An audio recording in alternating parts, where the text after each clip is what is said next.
All right, welcome to the Ironwood Strength Show, Episode 1, Part 2. Um, Hopefully, you just watched the first part. It was a kind of description of what the show is going to be about and what it is and who it's for and all that. Um, at the end of the episode, I mentioned I was not great at technology and any advice would be appreciated, and I will repeat that right now. Again, I'm wanting to make this into a podcast. Don't really know how to do that at this point. Um, do want the video component too. I kind of want it to be both. If I can do that, I'd like to do it. Um, One thing I did fail to mention is that, um, as I said, it's being recorded on a cell phone because my laptop doesn't have a camera that I just became aware of. But I also recorded both of these episodes as one episode yesterday, and to show how much I don't know, I had it recorded. It was about a 45-minute video. It was all put together in one, and it failed to upload twice, um, and I'm not sure why. Uh, It's I don't even know if it may have maybe it did upload. I'm not sure what happened. It wouldn't finish. The one time it kicked me out in the middle of it, trying to get there, and then the next time I went all the way through the process and it said, um, I don't know what it said, but it never popped up on YouTube. It is still not there. It was showing on my information on my end as being incomplete. Don't know why it's incomplete. It didn't give me any reason. Um, so we'll see what happens. I'm currently uploading the first one right now as I'm recording this, and if it doesn't work, I may put out. Who knows? Maybe I just won't do this. Um, but anyway, uh, like I said, technology wise, anything you guys can offer me, information wise, that could help me would be appreciated. Um, so for this episode, or this second part of this episode, is that I'm just going to try to establish some credibility and kind of tell you what's made me me as far as strength training goes. So, um, and there's two parts to this. One is my professional part, and the second one would be more of the personal part, that got me to, as far as my experience outside of coaching and education. Um, so for the professional parts, basically I began in, I don't even know what year. I guess 98. Let's see, 97, 99, 1999, I think. Um, anyway, I graduated high school in 97, went to college, Drury College, which is now Drury University. They changed their name, out in Springfield, Missouri, and I was majoring in architecture. A little bit different program there. You start in your major right away. Okay, it's a 5-year program, but it is, instead of doing it all in 3 years, doing all your gen ed in the first 2 years, you start in your major, and it's spread out over the entire course of the 5 years. Um, what I began to notice, so I did a first year, and then in the summer, my parents and I went to a family reunion and drove from Missouri to California on the way to Idaho. Um, Figure that one out. Actually, it did make sense, but it doesn't sound like it makes sense. Anyway, in California, we picked up my cousin, and we're riding up to Idaho, and she asked me, "Hey, you want to look at this magazine? Look at it. It's a copy of Sports Illustrated." Sure, why not? I don't have anything else to do right now. And in that magazine was an article about strength and conditioning coaches. Um, at that point in time, I didn't know that was a thing.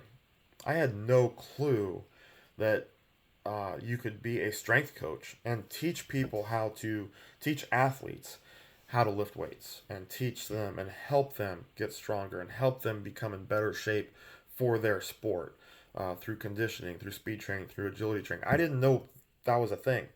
I thought that whatever the coach of the sport, whoever that was, would go out there and say, hey, we're lifting today. This is what we're doing. Or we're running today. This is what we're doing. I had no idea there was a separate coach just for that aspect of training.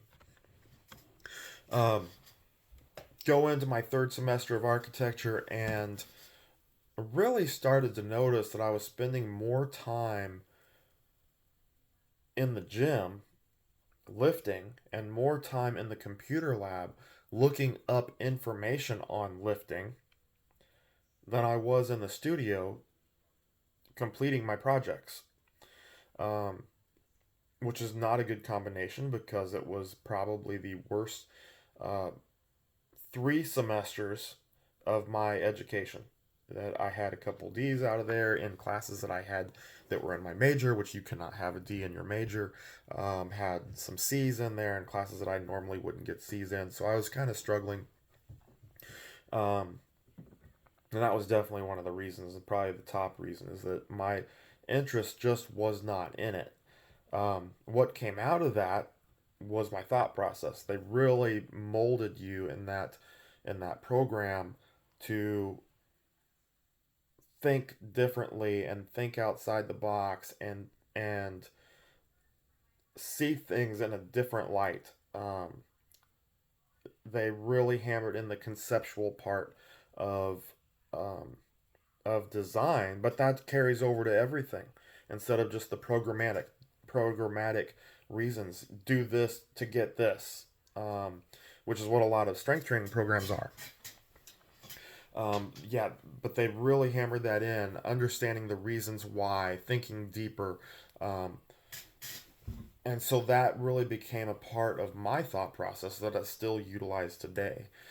Um, so after 3 semesters, I changed my major um, to exercise science and ended up transferring out of that school. I was there for one more semester, went to a community college to finish off my gen ed, and then went to the University of Wisconsin at La Crosse, um, because they do have an excellent, or they were known to have an excellent exercise science program. Started in that, had to pick my path that I was going to follow, so I followed the fitness path and with a concentration in strength conditioning. Not a lot of schools had that at that time. I don't know how many have it now, but probably more than back then. I only found in all my searches, I think, 2 schools that had that strength and conditioning part in the undergraduate program. Um, so I went there, got my bachelor's in exercise science. While I was doing that, became a student assistant, which entailed, and this is where I start my coaching career. Is that's where my opinion is starting it, is when I became a student assistant. Now, some of that was simply being a weight room monitor. Some of it was helping the GAs out with what they needed, the GA strength coaches. Um, I would help out with testing, help out with whatever they needed me to help out with. I was also involved in, some different studies that happened during that time. Um, I think there was a personal training component that we were able to do. We didn't get paid for it, but we got some experience doing that. Um, and there was also when that school's a little bit different, at least compared to now. I don't know what they're like now, but I know once I got into coaching, I would have a team, and that team would all come in at the same time. If they couldn't, except for maybe if they had class or something, they might schedule a different time. But they were involved in team workouts, ran by a strength coach, whether it was me or whether it was a different coach. When I was there at UWL, that's not how it worked. Um, what they do now, I don't know. But back then, the athletes had to, a lot of them had to get their workout in on their own. But it was monitored to whether they did it or not, or at least whether they came into the weight room or not. Well, many of them would ask questions. Hey, I don't know what this means on the workout. How do I do this exercise? Whatever it was. So I was involved in the coaching aspect in that regard. Um, After towards the end of that, my last semester, I had to do an internship. I went down to Tempe, Arizona, Arizona State University. Uh, Interned under Rich Winter. I was directly under Rich Winter, who is an excellent coach. I learned a lot from him. At, Over the entire program was Joe Ken, and I think that had just happened. Um, Actually, it had happened in like early January or late December is when they made that change. So I kind of came in that transition area or era. So he was over the entire program. When I finished that, I had no idea what I was going to do, whether I was going to. I didn't know what to do, really, because at that point I had to figure something out. Um, he hooked me up with my next position, which was a volunteer position, but at Winona State. He knew the head strength coach there. He made a phone call for me, and I took a volunteer position there for the next 2 years. Um, at the same time, I was putting myself through my own education, reading different books, getting online, looking things up, information up there, and of course, I was continuing to train all the way through that. After that 2 years, I got a GA position, graduate assistant position at Virginia Commonwealth University um, with Tim Contos. Probably one of the bigger influences. I'd put him in the top two, if not the top, if not the most biggest influence that I had um, throughout my coaching career. And um, worked with him for the first year as a GA. Had not found a job at the end of that year. He offered me a position. It was a part-time position. Um, Part-time, but I worked about 50 to 60 hours a week uh, for the next year. So at that point, um, finished that up. Well, as education wise, while I was doing that GA position, I was getting my master's degree. Uh, There, I got my master's in sport leadership and was able to complete that master's in 1 calendar year. So I started in the end of August and I finished it, I think, at the end of July. Um, and then I was hired as that part time assistant for the next year. Towards the end of that year, I found a position at um, University of Texas at El Paso, or UTEP, where I'd be working under Kirk Davis. That was an interesting position there for a number of reasons. I would say that when I first arrived there, myself and Coach Davis, or Kirk Davis, we didn't see eye to eye, and I was trying to do the best I could, and he was still relatively new. I think in his first 2 or 3 years, I think. At that point in time, this is 2007, as the head strength coach there. So, looking back at it, I get it. Um, but our relationship developed quite a bit, and just it was kind of odd. We both had, um, I don't even know how to go about saying it. We both came from a strength background. We were both, that was a major emphasis. We just had different ways of going about getting it. Um, and as our relationship developed, I would say it was very good by the time I left. Um, I thought it was a very good relationship. Um, Coached there from 2007 to 2016. In 2016, I took I'm going to call it a head coaching position. That was not my title. My title was strength and conditioning coordinator, um, which I guess coordination was part of it, or coordinating. I was the head strength coach, and I was the strength coach at Missouri University of Science and Technology, Missouri S&T, in Rolla, Missouri. And it was a very difficult job. The coaching aspect was great.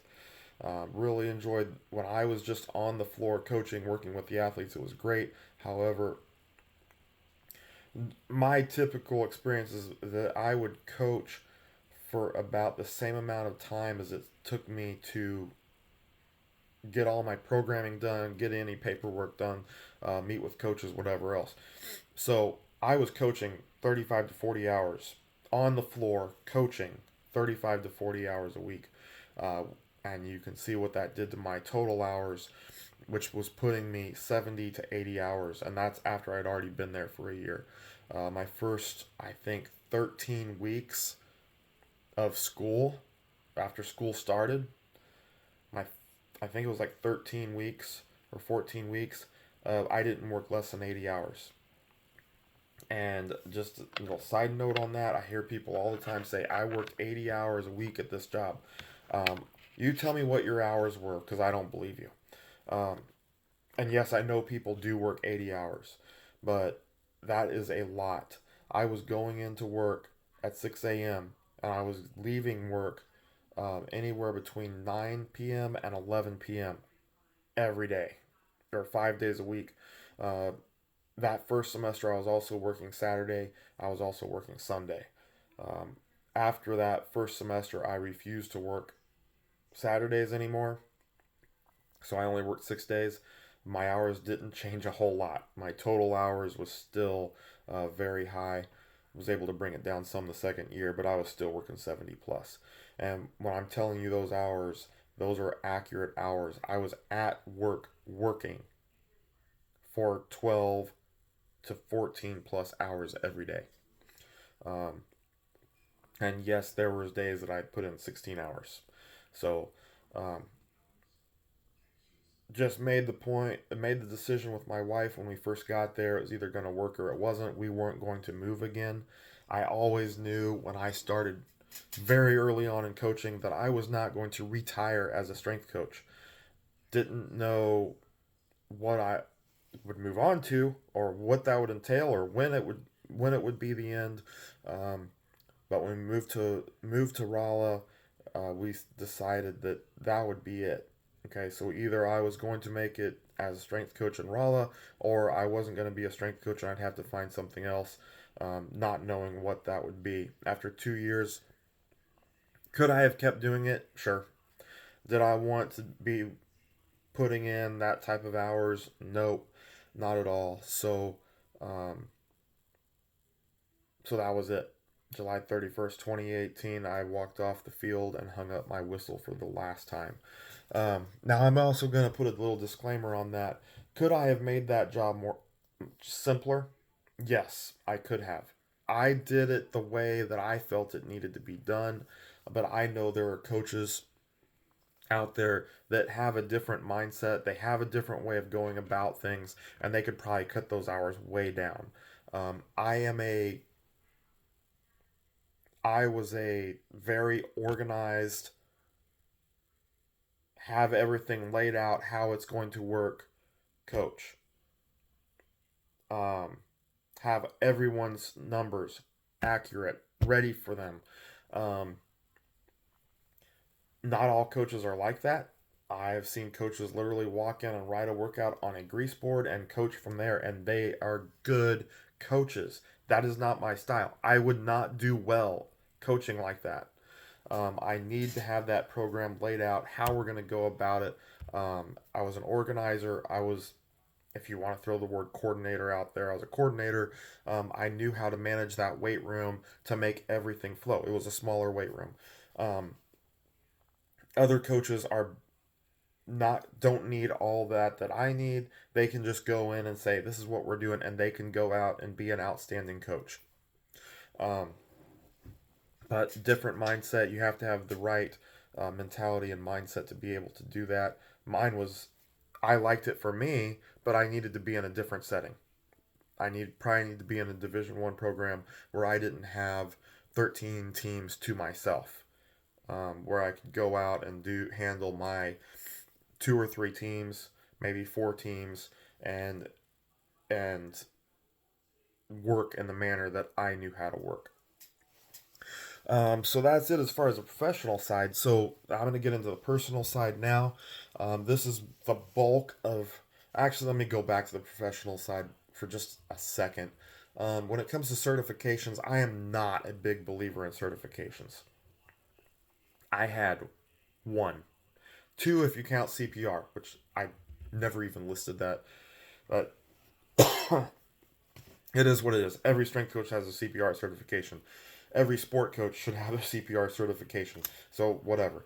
I did have my CSCS through the NSCA. I passed the test while I was still in my undergrad, and of course you don't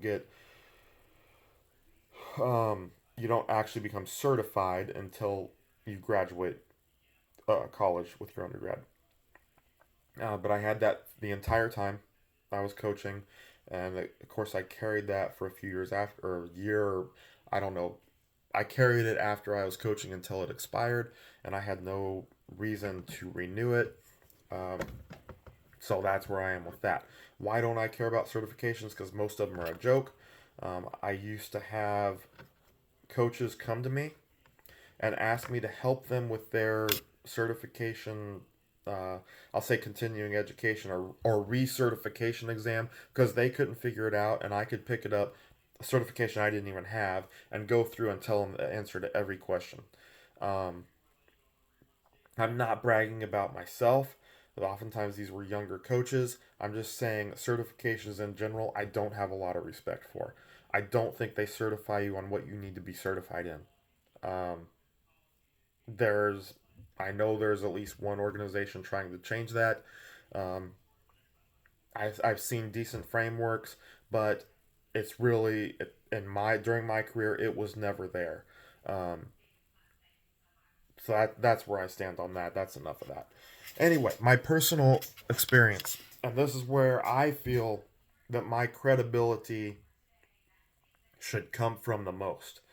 Um, I am a big believer in the trenches, under the bar experience. Huge believer. If you don't have that real in the trenches experience, I probably don't want to listen to you a whole lot. If you don't have under the bar experience, if you haven't been under the bar, training, real training, not going to the gym and working out once in a while, um, not being that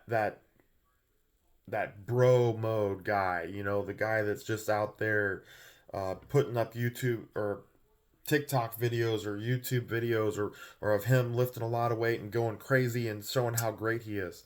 Um, I'm talking about real training. So I've been lifting for over 30 years at this point. I began in June of 93 and I've been mostly consistent through now. Okay.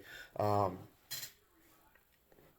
Prior to 93, I had seventh and eighth grade. They took us in, said, we're going to learn how to lift weights. It was one of those like 1 week, 2 week intro courses where they kind of teach you some things. Not really, but they show you bench press and squat and maybe a couple other exercises. And they tell you how to read the sheet. And I never even learned how to read those sheets. And you're supposed to go do it for half an hour, 40 minutes before you have to go change clothes, and then it's all over. So I never knew how to read the sheets that told us what to do, sets and reps wise. Didn't understand it. So I just went in and went as heavy as I could with not very much weight because I was very, very weak and scrawny and small. Um, I knew I kind of liked it. I think it was in that time my parents for Christmas got me one of those plastic sets like filled with concrete and I played around with that, but never really became a consistent everyday thing or on a consistent basis. It was just kind of when I felt like it. So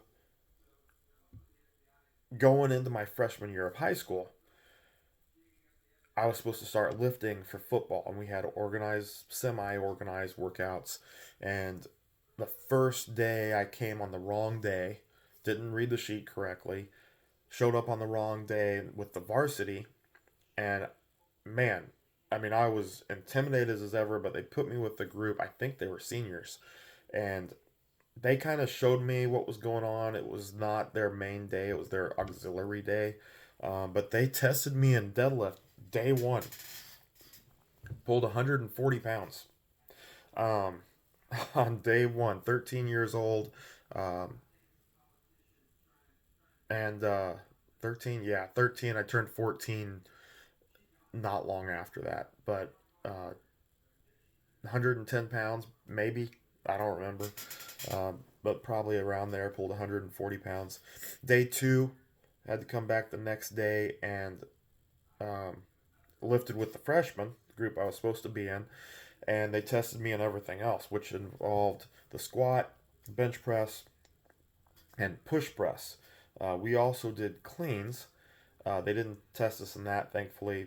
Even testing anything on day one is kind of a little sketchy, looking back on it with the knowledge that I have now. But that's what we did, and that's they told me that's what we're supposed to do. So I thought that was the right thing to do. My squat max from that day was 120 pounds.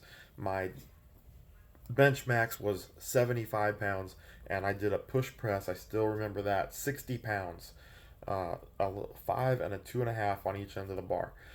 Um, but I was hooked after those couple days. I absolutely loved it, um, and it hurt. I remember that after it was either the first or the second day. I went home. My dad was one of his side jobs was mowing a cemetery, and I was supposed to go help him. And I ended up we had a 75 Ford El Camino, sorry Chevy El Camino that we'd take up there, and it was beat up as ever. But I laid down on that bench seat, and it was about 90, 95 degrees outside with very high humidity. And I laid down on that bench seat and I slept for probably a couple hours. It affected me that much because I had never lifted before, not like that. So it really knocked me out. Um, but regardless, I was hooked. I just fell in love. It was great. Um, Tried to lift every opportunity I could. Got into as I went through high school. In my freshman year, I was intimidated because I thought everyone was stronger than me.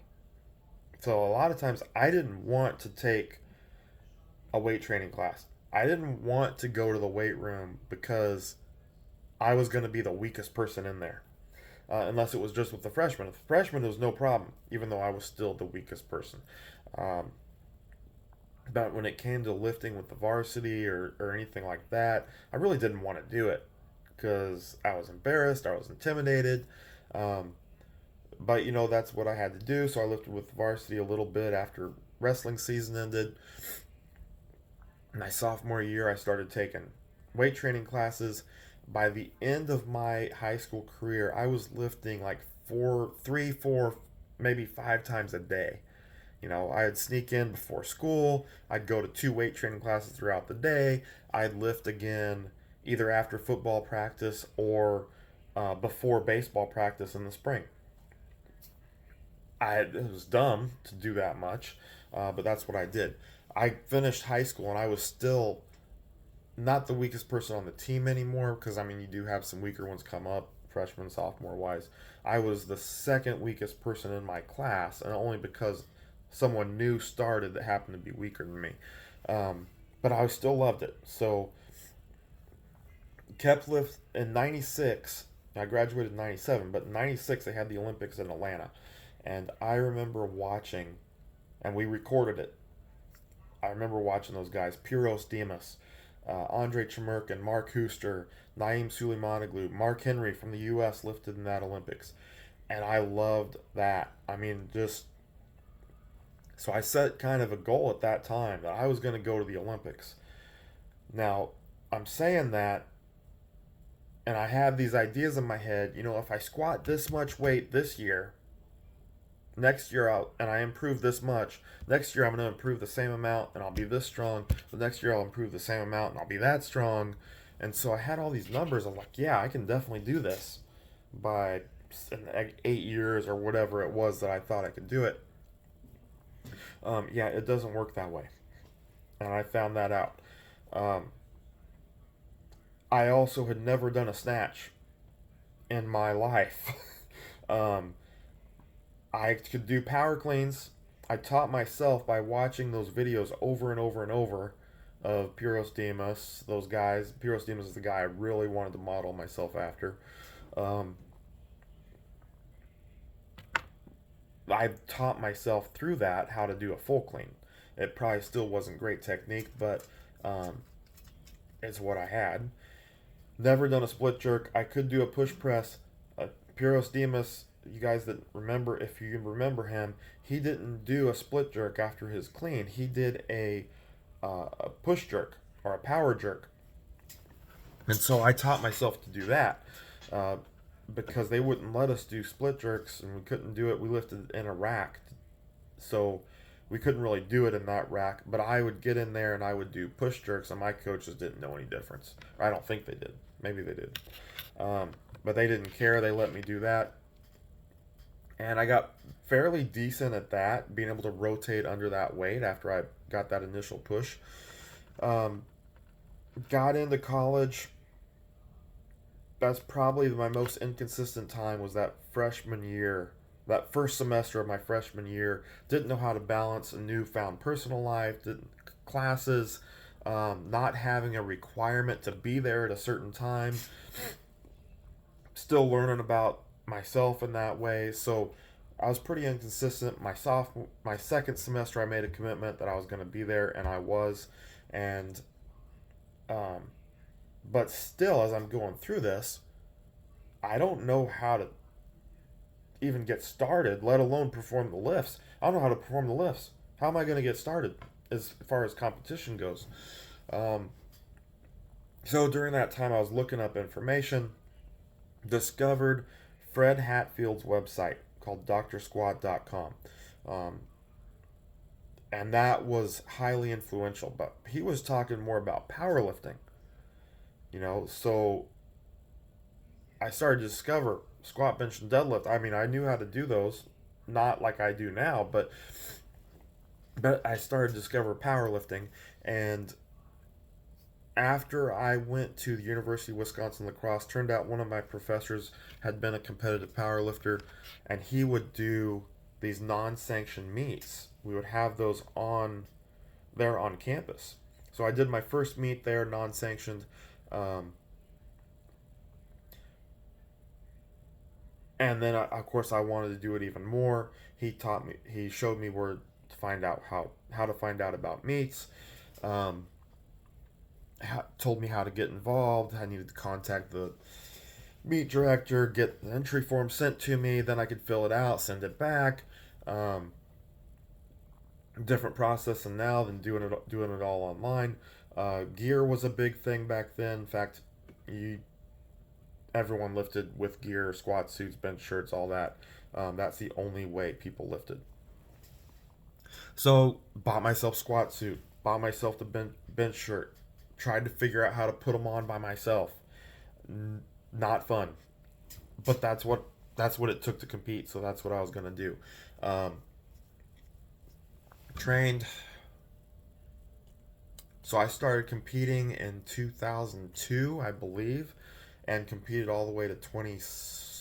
That wouldn't be right. I started in 2001, and I competed all the way to 2016. By the time I got to 2016, I had completed. Remember those first numbers? My first squat was 120. My last squat in my last meet was 610 pounds. My first bench was 75 pounds. Two digits. Two digits. 75 pounds. My last bench was 408. Um, had 430 locked out. Got it taken away from me. Judges make the call. I disagreed with the call, but they make the call, and I'll give them that respect. So 408, my best bench. Deadlift, 620. Got that one in my last meet as well. Of course, my total PR was in that last meet. The bench PR of 408 came in the meet before that in December. and then that last meet was in, I wanted to say it was in April when I hit that big squat and that big deadlift. The bench didn't really work out that well that day. To be honest, my squat and my deadlift probably weren't as high as they could have been, because I wasn't really trained. There was a few different reasons, but I wasn't really training for that meet. I had another meet in mind that just never came about. Um, After that meet is when I took the job at Missouri S&T. Training was almost impossible. I was still working out, but really that first semester at Missouri S&T, it was, twice a week if I was doing good. And did not have the time for full workouts. Definitely didn't have the time to train in gear. So I would go in, do what I could, really cut out a lot anything with a wide stance due to a previous injury, and I was able to manage it when I was competing, but if I didn't have any chance of competing, why put myself through that pain? Um, so I lost a lot that really those 2 years. The second year I was the 2 years that I was at Missouri S&T. The second year I was able to kind of get my bench back into respectable area. My squat and deadlift not so much, not at all. When I quit coaching in 2018, I tried to pick my training back up just like I had been when I was competing. But at the same time, I took a manual labor job. They didn't go together very well. Um, Part of that problem, I don't want to get too sidetracked on this, but part of that problem was I was getting older. I was 38, 39, whatever I was at the time. Um, I think I was 39. And so I was starting to get older. And I took that break. It wasn't a break, but I was not training the same way. So, like I said, I lost a lot. So then when I started to bring in full workouts, as I'm getting older, I'm also starting a manual labor job. And I'd done manual labor in high school and college in college, but I hadn't done it once I started coaching.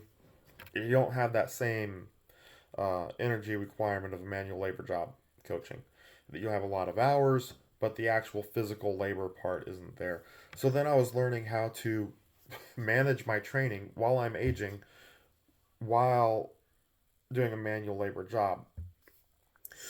The first job was construction, and I was kind of starting to get that kind of figured out and straightened out, and then the pandemic, COVID hit, and lost got laid off from that job, decided I wasn't going to stay in construction, took a new job with a delivery company, and that just buried me. Was I kept trying to do it, I kept trying to force it, trying to figure out ways to adjust my training, got all the way down to training 2 days a week, and it just wasn't. I mean, I was getting weaker as I was training hard, trying to train hard. Um, I was getting weaker because my body was just saying, no, you can't do this anymore. You're too old to do manual labor as intense as you're doing it and train at the same time. My body wasn't going to do it. So this is a huge learning experience for me, which is why I'm listing it as part of my resume or whatever you want to call this, my background, um, is because of how much I learned going through this. Finally, after doing that for a couple years, still with the same company, but I changed positions. Um, During those first 2 years, I was going into work usually between 3 and 4 a.m., getting off around 9 a.m., and then taking a little bit of a break and then trying to get my training in. No, I was too worn down. So when I switched positions, it opened up the opportunity for me to train in the morning. So wake up early, wake up at 5 a.m., train by 6, go to work after I train. And my training started to turn around. Initially I stayed with that 2 days a week, um, for the first few months kind of as an adaptation period and to finish up what I was doing. I didn't see the point in changing it, but got to the end of the year, and this is kind of where I'm getting into current time. So 2022 finished out 2022 training 2 days a week. Weakest I've been in a long time. Um, Squat was down, bench was down. I think I benched 255 in December. I squatted 345. I mean, that was all I could do. And both my deadlifts, conventional and sumo, had went down under 400 for the first time, and I don't know how long, because that was my thing. I was always a good deadlifter. Um, and I test my military press and pull ups now too. So my pull ups, I don't even remember, but my military press was down. Oh, shoot. I don't even think. I couldn't even do 135. I think I did 130, actually. Um, but I mean, that's how weak I'd gotten. I mean, those numbers to me were horrible. So I had the opportunity to go to mornings, which I had already done. Got into that new year, I was like, this has to change. So I pinpointed some areas where I needed to work on as far as each lift. You know, bench press, I need to do this. Squat, I need to do this. Your normal analysis and breakdown and weaknesses and all that. Um, Able to move back to 4 days a week. Did that. It's like, I need to get more protein. If I'm going to do this, be serious about this, I need to get more protein in my diet. Did that. So now my numbers have started to come back up, and that leads right into where I'm at. Um, having, um, I don't want to get into where my training is right now. I will do that in the next few episodes, but um, basically, I'm getting, and I picked up a training partner on the way for the first time. Known her for 20 some years. My wife and I are training together, not just at the same time, which we had done a few more than a few times in the past, but we are actually training together now, and that just, I mean, it honestly it makes the workouts better, even though our strength is nowhere near similar. Um, but it does make the workouts better. Like, I have more motivation to do it. We work out at a faster pace. My mind stays more locked in instead of bouncing from every subject that I could possibly think of. It stays locked in on the workout. Um, so that's better all around, and that takes us right up to where I am now. Um, but that's kind of my personal uh, adventure, if you want to call it that, or background as far as what I've done. My in the trenches, under the bar experience. Most important thing you can do for knowledge in this field. My own personal knowledge seeking began in high school, just looking stuff up, finding books in the library that probably weren't very good, but they were what I had, and that's what I knew how to access. I mentioned the Dr. Squat website, very influential at the start of my lifting career. Right around 2001 is when I discovered EliteFTS.com and Westside Barbell. I don't think Westside had a website at the time, but I was reading stuff about them that Dave Tate wrote. Louis Simmons had some of his own articles out that they would be on in Powerlifting USA, which I didn't get, but those articles would find their way online at times, and I would get to read them through there. Um,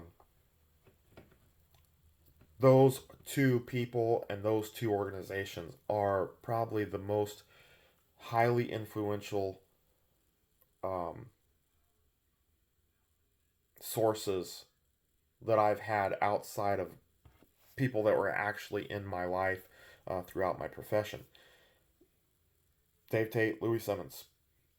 There's no one that compares to what the information that they put out, the the impact that it had on my lifting, and taking that as well to the coaching of my athletes, or not my athletes, but the athletes that I worked with.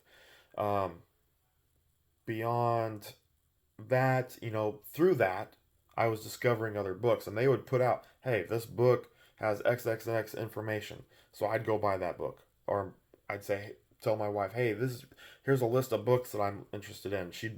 I'd got numerous books under the Christmas tree, or for birthdays, or whatever.